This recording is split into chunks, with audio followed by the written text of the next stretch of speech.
When you hear talk about restoring a monarchy to power, you might think of a country like Nepal or Brazil possibly bringing back their old monarchy and having a constitutional monarchy, or possibly a country like Iran.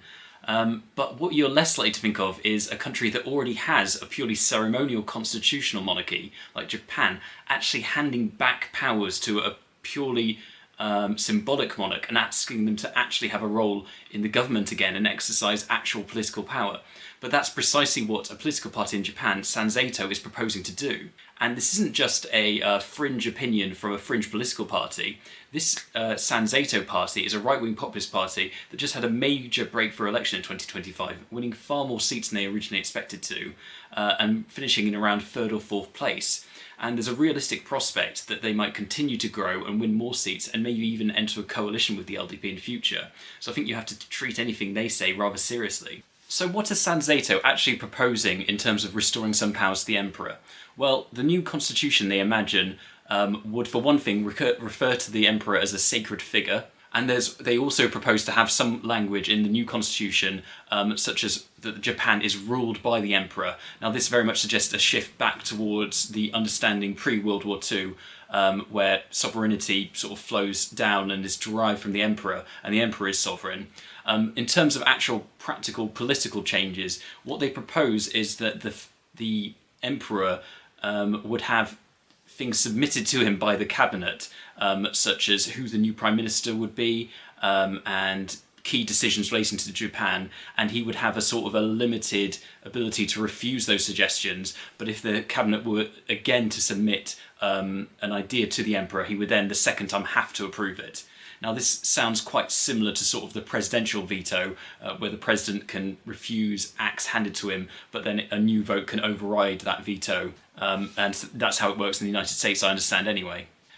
This effectively sort of puts an impetus on the emperor if it were to come in to sort of consider political issues like who the best prime minister would be, and to have his own political opinion of what acts would go through and would be in the best interest of Japan, unless he were to simply rubber stamp and approve everything. But the fact that there's a built-in mechanism that if he refuses, it goes back a second time and then has to be approved, very much builds into the system an idea that he would be actively looking and at least considering revoking some things that were submitted to him. And this is very much a change from the current constitution. So what would the reaction to this possibly be?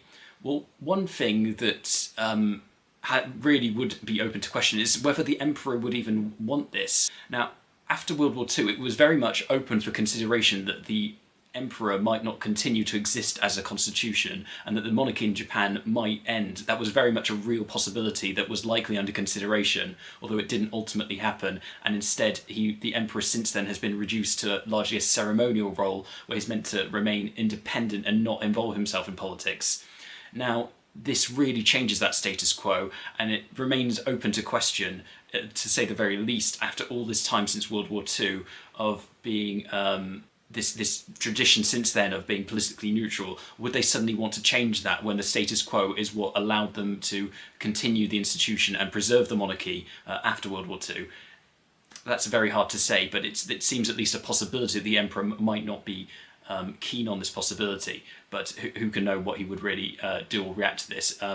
It might be that he might personally not like it, but if this were to be passed, he would respect the decision of his government and would adhere to it, is what I would imagine would happen. But be interesting to think what his personal feelings of any monarch of Japan would be on this issue. Another very possible negative consequence is that as this sort of harks back to a sort of a pre-World War II constitution and reverting the emperor much closer back to that status quo, where the Americans changed the constitution of Japan and very much limited the role of monarchy and imposed things like pacifism into the Japanese constitution, that countries that were involved in war with World War II, such as China and Russia very recently criticised Japan for their increased militarism, they would be very likely to call this out and object to this and put negative pressure and sort of decry this act.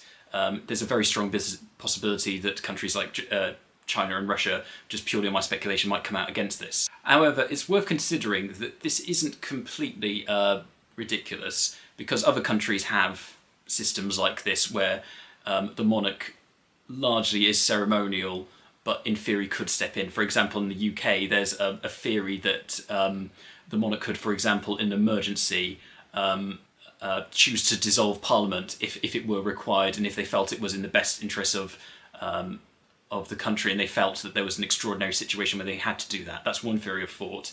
And also in the UK, the monarch has the right to be advised on all matters going in their government, and they are also required to give assent to all laws, although there isn't this sort of veto system built in. So it's not completely unheard of, this sort of thing, and in practice it might just be, as I say, that the emperor, if they were put in this position, would just nod acts through and might not very often, if this were to pass, use this sort of veto. But it very much would upend the existing status quo in Japan and lead to all sorts of interesting questions about the constitution and the role of the emperor going forward. And it'd be very interesting, if this were to happen, what the emperor's thoughts on this would be, and what tact they would take in terms of whether they would actually go along with ever exercising a veto. And so for that reason, I think it's very interesting to think about, and would really change the emperor's role in Japan, to say the least, if this were ever to come to pass.